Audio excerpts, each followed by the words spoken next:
It was the kind of war nobody really wanted, but nobody knew how to stop. Out past Mars, past the asteroid belt, and deep into the glittering sprawl of nearby star systems, humans had spread like seeds on the solar wind. But with every new colony, every mining outpost carved into icy moons, came tension. And then came fighting. The weapons they used back then, fancy, sure. Ships glowed with plasma cannons, lasers sliced through vacuum like hot knives, and missiles hummed with smart guidance systems. But here's the thing. None of it worked all that well against the enemy's shields.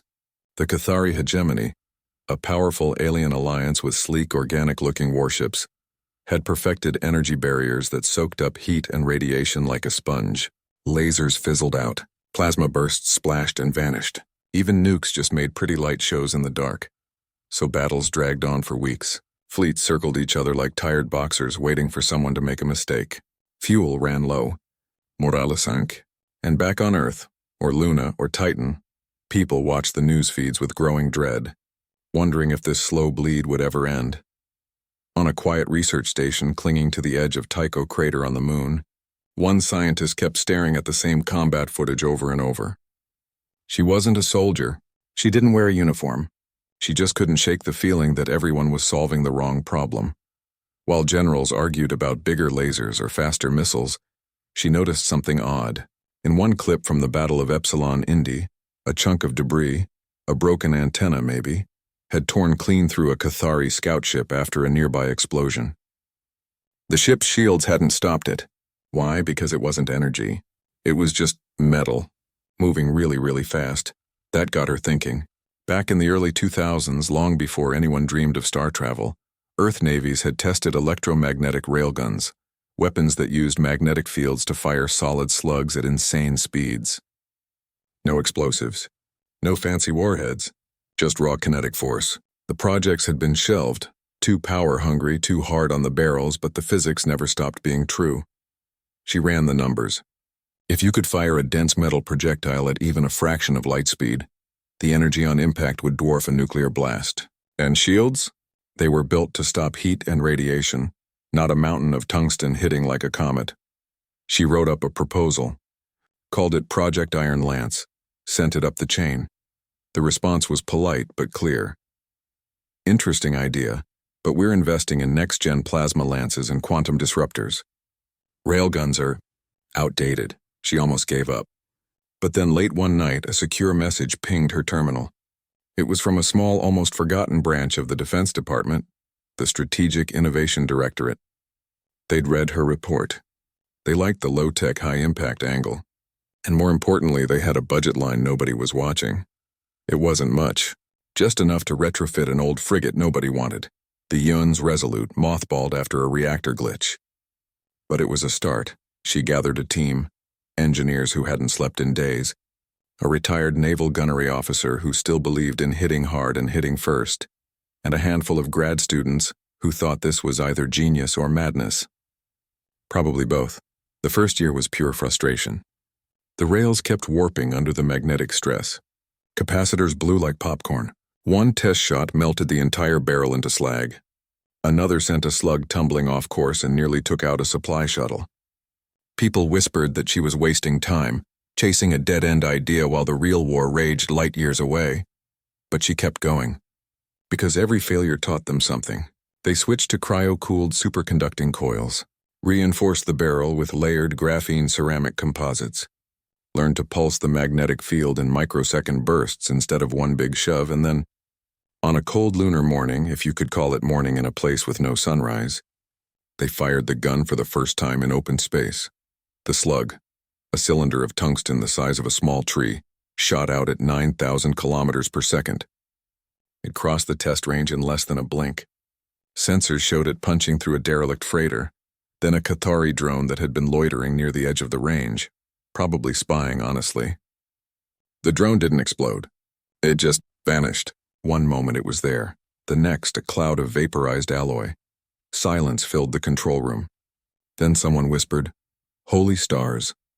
Footage of the test made its way to Earth Command within hours. At first they thought it was faked. Then they ran the telemetry themselves. The numbers checked out. Within 6 weeks, construction began on the first true railgun warship. the UN's ironclad.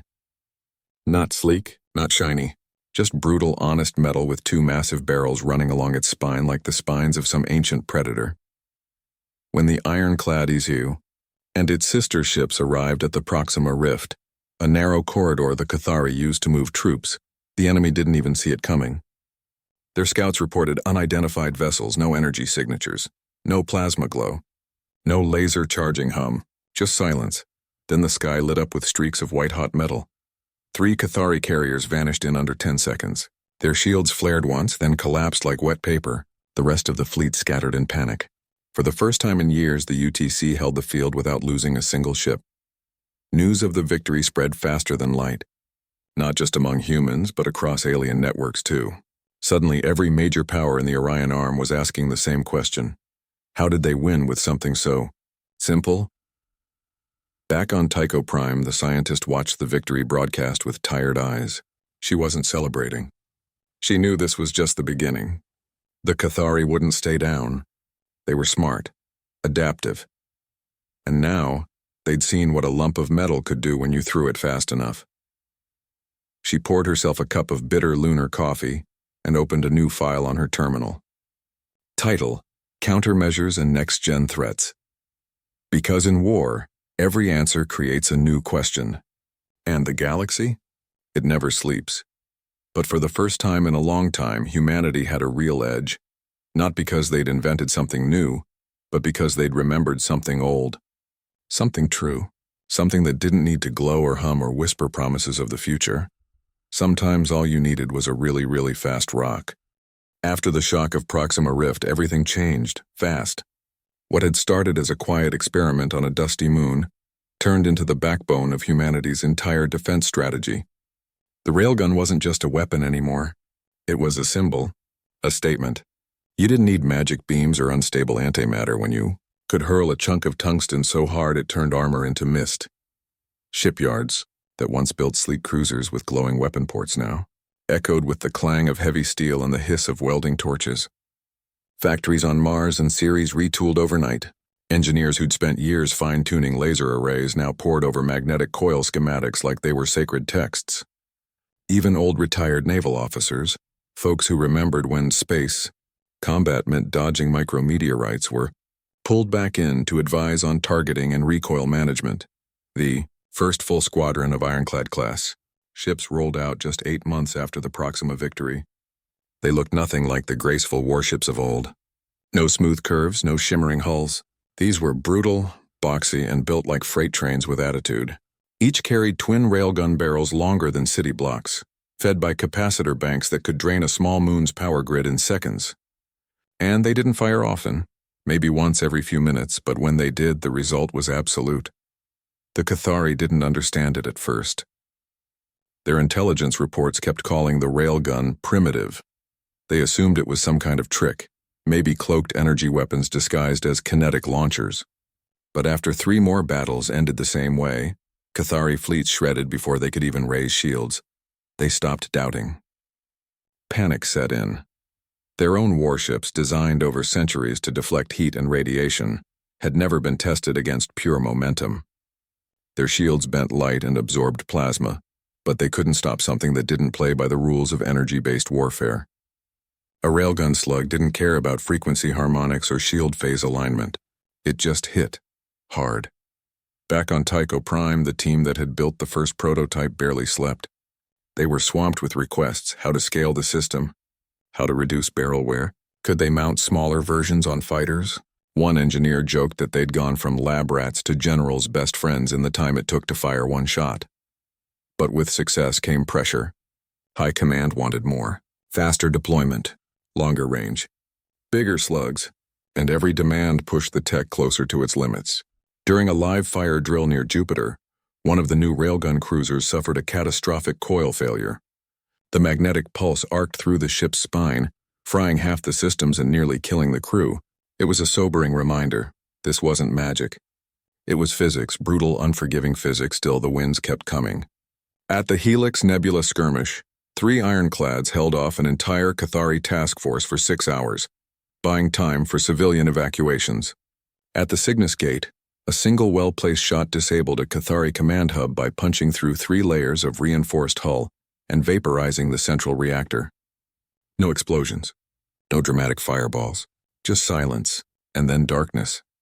People started calling it the quiet kill. There was something eerie about it. No screaming engines, no blinding flashes, just a distant thump from the launch, and then, seconds later, a ship simply ceased to exist.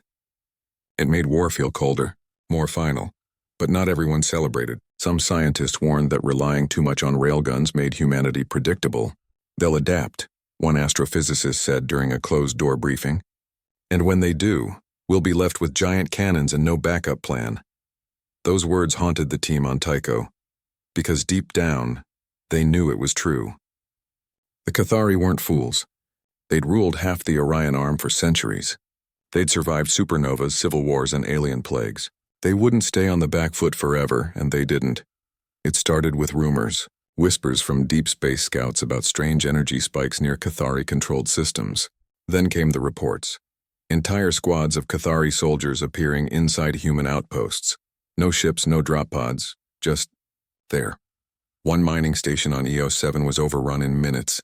Security feeds showed warriors materializing in the control room like ghosts, weapons already firing. At first, people thought it was sabotage, or hallucinations from radiation exposure. But then it happened again, and again. The truth hit like a railgun slug of its own. The Cathari had skipped ahead. While humans were mastering the art of throwing metal, the hegemony had cracked something far stranger: teleportation. Not the fuzzy, theoretical kind from old textbooks. Real working matter-to-matter transmission. They weren't just moving data, they were moving people. Instantly, across light minutes. Maybe more how? Nobody knew for sure. But analysts guessed they'd combined quantum entanglement with some kind of biological resonance, using living minds as anchors to stabilize the transfer. It was terrifyingly elegant, and it made railguns suddenly slow. Because what good was a weapon that took minutes to recharge when your enemy could appear on your bridge before you finished your coffee?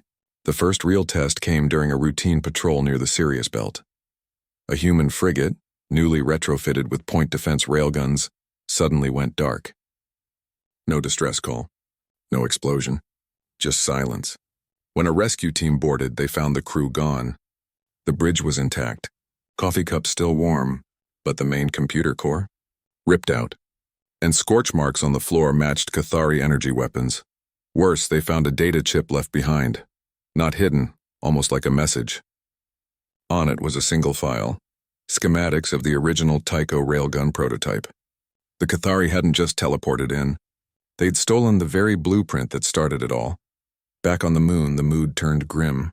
The lab that once buzzed with excitement now felt heavy, like a storm was coming. Engineers stared at their screens, wondering if everything they'd built was already obsolete. But one person refused to panic. The scientist who'd started it all sat quietly for hours, reviewing the theft footage, the teleportation reports, the energy signatures. Then she said something that surprised everyone. They didn't beat us. They just changed the game. She stood up, walked to the whiteboard, and drew 2 circles. One labeled railgun, the other teleportation. Then she connected them with an arrow. Maybe, she said, we don't need to choose. The room fell silent. Because in that moment, a new idea sparked. Not of fear, but of fusion. What if the railgun wasn't the end of the story? What if it was just the first chapter? The Cathari thought they'd leapt into the future. But sometimes the smartest move isn't to chase the next big thing. It's to use what you already have in a way nobody expects. And out there in the cold dark between stars, humanity was about to prove that old iron could still shape the future, even when the future started blinking in and out of existence. The theft of the railgun schematics wasn't just a blow, it was a warning. The Cathari weren't just fighting back. They were playing a different game entirely. While humanity had been perfecting how to throw metal across space, the hegemony had been quietly stitching reality itself into something they could fold and unfold at will. Teleportation changed everything. No more waiting for fleets to crawl across light years. No more predictable supply lines. One moment, a Cathari strike team was light minutes away. The next, they were inside your command center, your engine room, your barracks. It wasn't just warfare anymore, it was haunting. Panic spread fast. Outposts went into total lockdown. Ships ran constant sensor sweeps for quantum distortions. Even civilian transports started carrying jamming pods, hoping to disrupt whatever strange physics made teleportation possible. But it was like trying to stop fog with a fan. By the time you saw it, it was already inside. Worse, the Cathari weren't just using teleportation for soldiers. They sent drones, bombs, even small repair bots that could sabotage life support from the inside. A mining colony on Viridian IV lost oxygen because a fist-sized device appeared in their air filtration system and quietly chewed through the main valve. No explosion, no warning, just silence, and then suffocation. Back on Tycho Prime, the mood was tense. The same lab that once hummed with pride now felt like a bunker. Engineers argued late into the night. Some wanted to abandon railguns entirely and pour everything into anti-teleportation tech. Others insisted railguns were still the only thing that could kill a Cathari ship once it showed up. But both sides agreed on one thing. They were reacting, not leading. Then came the breakthrough, though it didn't feel like one at first.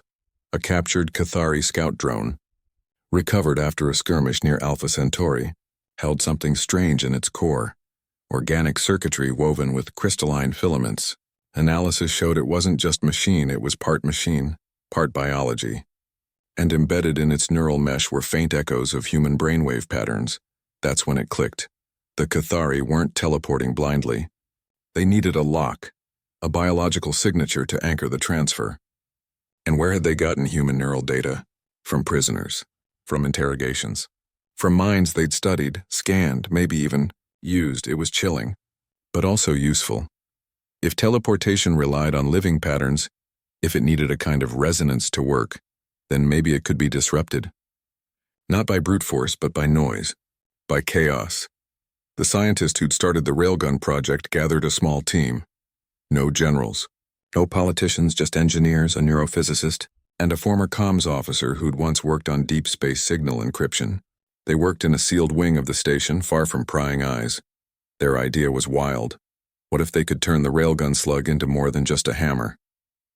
What if inside that chunk of tungsten, they packed a device that didn't explode, but scrambled? They called it a quantum static emitter, tiny, rugged, and powered by the impact itself. On contact, it would release a pulse of randomized chronoton waves, enough to fry the delicate entanglement links teleportation relied on.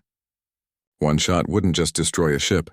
It would create a bubble of no teleport space around it, maybe for minutes, maybe longer. Testing it was risky. They couldn't exactly ask the Cathari to send volunteers. So they built a simulation chamber, a sealed dome filled with Cathari-style teleport beacons and human neural mimics. Then they fired a microslug from a scaled-down railgun. The first test failed. The emitter shattered on impact. The second overloaded and fried their own sensors. The third worked. For 3 full seconds after impact, every teleport beacon in the chamber went dark. No signal, no lock, nothing. It wasn't perfect, but it was hope. Meanwhile, intelligence picked up chatter from deep within Cathari space. Their teleportation wasn't as clean as it seemed. Early deployments had high failure rates, soldiers materializing with missing limbs or worse, fused with bulkheads. They were pushing the tech too hard, too fast. Desperation made them sloppy. That gave humanity an opening. Instead of waiting to be ambushed, they started setting traps. Old freighters, rigged with fake comms traffic and weak shields, drifted near contested zones. Hidden inside, railgun turrets on silent standby, and crews ready to trigger the new emitters the moment a teleport signature spiked. The first real test came near the Rho Ophiuchi cloud. A Cathari strike team blinked into the cargo hold of a derelict hauler, only to find the walls lined with emitter charges. Before they could react, the charges fired. The teleport link snapped. They were stranded. Then the railgun on the hidden escort ship fired. One shot, clean, quiet, no survivors. No data leak. Just another ghost story for the Cathari to whisper about. But the real turning point wasn't in battle. It was in trust. A small faction within the Cathari hegemony, horrified by how their leaders were using living minds as teleport anchors, reached out through back channels. They didn't want peace, not yet, but they wanted to stop the worst of it. In exchange for safe passage and asylum, they offered something priceless: the core architecture of the teleportation network. It came with a warning. You think you're fighting a weapon. You're not. You're fighting a system, and systems can be turned. With that data, human scientists finally saw the full picture. Teleportation wasn't magic. It was infrastructure. Beacons, relays, calibration nodes, all tied to biological anchors. And like any infrastructure, it had weak points. The scientist from Tycho didn't celebrate. She just nodded, opened a new file, and began drafting something called Project Echo Lock. The idea? Use the Cathari's own network against them. Fake neural signatures, false anchors, lure teleport strikes into dead zones, then hit them with railgun slugs laced with static emitters. It was risky. It meant thinking like the enemy. But after months of being hunted in their own ships, humanity was ready to hunt back. And this time they wouldn't just bring a rock. They'd bring a storm inside it. Out in the black, the war was no longer about who had the shiniest tech. It was about who understood the rules well enough to break them. The Cathari had leapt into the future with teleportation, but humanity? They were learning to bend time, space, and even biology, not to replace their old weapons, but to make them sharper, smarter, and deadlier than ever. Because sometimes, the most powerful thing you can do isn't to invent something new. It's to make the old things work in ways no one saw coming. The moment the first real data from the Cathari defectors arrived, everything shifted. It wasn't just code or schematics, it was a map. A living, breathing map of how their teleportation network actually worked. Not the flashy blink across space part everyone feared, but the messy, fragile guts underneath. Relay stations hidden in asteroid belts, bioresonance beacons powered by captured mines, and timing pulses so precise they had to sync with stellar magnetic fields. For the first time, humanity wasn't guessing. They could see the enemy's nervous system, but knowing how it worked didn't mean they could stop it, yet. The scientist who'd pushed the railgun idea from day one knew brute force wouldn't cut it anymore. You couldn't just shoot faster or harder when your enemy could appear behind you while you were reloading. So she did something unexpected. She called in people who'd never touched a weapon, linguists who studied alien communication patterns, neurologists who mapped dream states, even old-school radio operators who remembered how to jam signals with nothing but static and clever timing. Together, they started treating teleportation not like a weapon, but like a conversation, one that could be interrupted, misled, or drowned out. The big idea came during a late-night brainstorm in a cramped lab on Luna. What if they didn't try to block teleportation entirely? What if they just made it unreliable? Like bad cell service in deep space. They built fake neural signatures, digital ghosts modeled on real human brainwaves, but twisted just enough to confuse the Cathari targeting systems. Then they broadcast them from old satellites, drifting hulks, even empty cargo pods. To the Cathari network, these looked like perfect teleport anchors. But the moment a squad tried to lock on, the signal would glitch, the coordinates would warp, and instead of appearing on a ship's bridge, they'd materialize in vacuum or inside a wall or halfway between two moving asteroids. It wasn't pretty, but it worked. At the same time, the railgun teams made their biggest leap yet. They stopped thinking of slugs as just bullets. Now each one was a delivery system. Inside the tungsten core, they packed micro-emitters, tiny devices that, on impact, released a burst of scrambled quantum noise. Not enough to destroy a ship, but enough to fry any teleport link within a few kilometers for nearly a minute. That minute became everything. In a real fight, that was an eternity. Long enough for human ships to reposition, long enough to launch counterstrikes, long enough to trap a Cathari vessel that suddenly couldn't call for backup or escape. The first full test happened near the Helix outpost, a former mining station turned listening post. They baited the trap with a fake distress call and a weak neural signature. Within hours, a Cathari cruiser blinked into range, ready to deploy troops. But the moment it arrived, 3 hidden railgun platforms, camouflaged as ice comets, fired in sequence. Not at the ship. At the empty space around it, 3 slugs hit nothing. But on impact, their emitters flared. A dome of quantum static bloomed across the battlefield. The Cathari ship froze. Its teleport systems went dark. No reinforcements, no retreat, and before its crew could react, human fighters swarmed in. Not with lasers, but with old-school kinetic missiles and railgun point defense turrets. The cruiser never stood a chance. Afterward, the Cathari didn't send another ship to that sector for weeks. They were confused, scared. For the first time, their greatest advantage had been turned against them. But the real victory wasn't in battle, it was in cooperation. By defectors who'd shared the teleportation. Secrets weren't just handed over to intelligence. They were brought into the planning, not as prisoners but as partners. One of them, a former Cathari engineer, helped design a new kind of sensor array that could detect the faint pre-echo of a teleport event, like hearing a footstep before the door opens. Another helped refine the fake neural signals so they mimicked Cathari biology too, turning the trick against their own people. It was messy, awkward, full of mistrust at first. But slowly something new formed. Not an alliance, not yet, but a shared understanding. Both sides had been racing toward more power, more speed, more complexity. And both had nearly destroyed themselves in the process. Now they were learning to fight smarter, not harder. Back on Earth, the public didn't see the quiet breakthroughs. They saw headlines, Railgun squadrons hold line, or mysterious Cathari retreats. But behind the scenes, the war was changing in ways no one expected. Engineers who once only cared about muzzle velocity now debated quantum decoherence over coffee. Soldiers trained not just in marksmanship but in signal spoofing and psychological deception. And the railgun? It was still there, still roaring, still punching holes in enemy hulls, but now it was part of something bigger. A system, a strategy, a dance between old and new, force and finesse. The turning point came during the Battle of the Twin Suns, a narrow corridor between two red dwarfs where the Cathari had built their largest teleport relay. Taking it out would cripple their entire network. Humanity didn't send a fleet.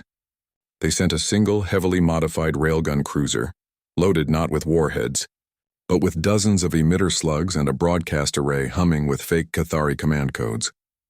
As the ship approached, it began transmitting a forged order. Emergency recall. All units returned to relay for recalibration. Some Cathari ships hesitated, others obeyed. In the confusion, the cruiser fired not at the ships but at the relay itself. The slug hit. The emitter activated. The relay didn't explode. It just went silent, like a light switch flipped in the dark. Within minutes, every Cathari vessel in the sector lost teleport capability. Some panicked. Some tried to flee. Most were picked off by waiting human squadrons who'd been hiding in the star's glare. The relay was gone. And with it, the Cathari's ability to strike anywhere, anytime vanished. After that, the war didn't end, but it changed.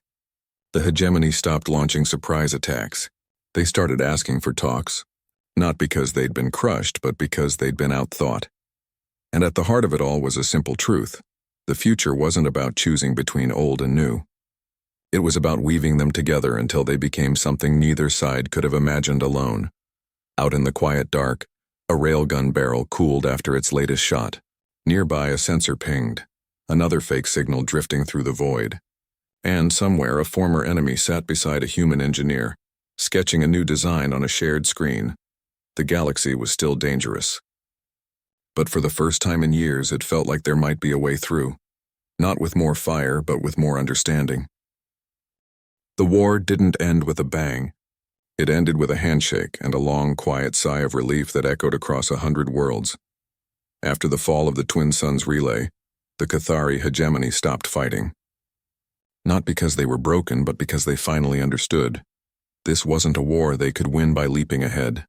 Every time they jumped into the future with teleportation, humanity pulled them back with something older, simpler, and strangely wiser.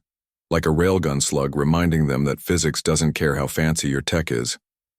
Peace talks began on a neutral station orbiting Sirius Prime, a place chosen for its emptiness, no military bases, no propaganda feeds, just cold metal and starlight. The humans came in plain uniforms. The Cathari arrived in flowing biosuits that shimmered like liquid shadow. At first, they barely spoke. But over weeks of shared meals, human coffee, Cathari nutrient gel, mistrust began to melt. The treaty they signed wasn't about surrender. It was about balance. Railguns would remain in human fleets not as secret weapons but as standard defense. Teleportation? Banned for military use across all signatory systems. Civilian transport could still use it but only under strict oversight, with no biological anchors allowed. No more using living minds as tools. That line, once crossed, would never be crossed again. Back home, people celebrated. Not with parades or fireworks, those felt too much like the old days of blind nationalism, but with something quieter.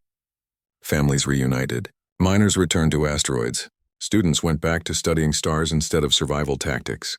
On Luna, the Tycho research station, once a fortress of war tech, slowly turned into a center for joint human Cathari science. The same lab that built the first railgun now hosted workshops on ethical technology and interstellar cooperation. The scientist who'd started it all didn't take a medal. She didn't want one. Instead, she took a teaching post at the new Interstellar Defense Consortium, a body created not to wage war but to prevent it. In her first public lecture, she stood before a room full of young engineers from a dozen species and said something simple. We reached for the stars with lasers and dreams. But it was the humble railgun, a child of Earth's iron age, that taught us humility. She wasn't glorifying violence. She was honoring clarity. In a galaxy obsessed with the next big thing, humanity had won not by inventing something new, but by remembering something true. That sometimes, the most powerful answer isn't hidden in the future. It's buried in the past, waiting for someone brave enough to dig it up and ask, what if we tried this again, but smarter? Railguns didn't disappear. If anything, they became more important. Every major fleet, human, Cathari, even neutral traders now carried them. Not because they were flashy, but because they were reliable. No exotic fuel. No unstable reactors. Just metal, magnetism, and momentum. In an age of teleportation glitches and quantum failures, there was comfort in a weapon that worked the same way whether you were near Earth or the edge of known space. And teleportation? It found its place too, but not as a weapon. Freed from military pressure, scientists refined it for peaceful use. Emergency medevacs blinked injured workers from deep mines to hospitals in seconds. Aid supplies appeared in disaster zones before the dust had settled. Even artists used it to stage impossible performances, dancers appearing mid-air, sculptures assembling themselves from scattered atoms. The galaxy didn't become perfect. Old grudges lingered. New tensions flared. But something fundamental had shifted. Civilization stopped racing to out-invent each other and started asking, what are we inventing this for? Schoolchildren on Mars now learned about the railgun era, not as a time of war, but as a lesson in balance. Teachers showed them how a simple idea, throwing a rock really fast, had forced everyone to slow down, think deeper, and see that progress isn't a straight line. It's a spiral. You circle back to old truths, but with new eyes. Even the Cathari changed. Their society, once rigid and hierarchical, began opening up. Young thinkers questioned the old ways. Some even traveled to human worlds to study engineering, not to copy, but to collaborate. One Cathari poet wrote a famous line that got quoted everywhere. You taught us that the future has weight, and sometimes it arrives at 3% of light speed. Years later, on a quiet evening aboard a civilian transport drifting between stars, a young engineer stared out the viewport at the endless dark. In the distance, a human patrol cruiser glided past, its railgun barrels visible even in silhouette. A Cathari freighter followed, its hull pulsing softly with bioluminescent navigation lights. The engineer smiled. Not because war was gone forever, everyone knew peace had to be tended like a garden, but because for the first time the galaxy felt like it was learning. Not just building faster ships or smarter weapons, but building understanding, and it all started with a choice.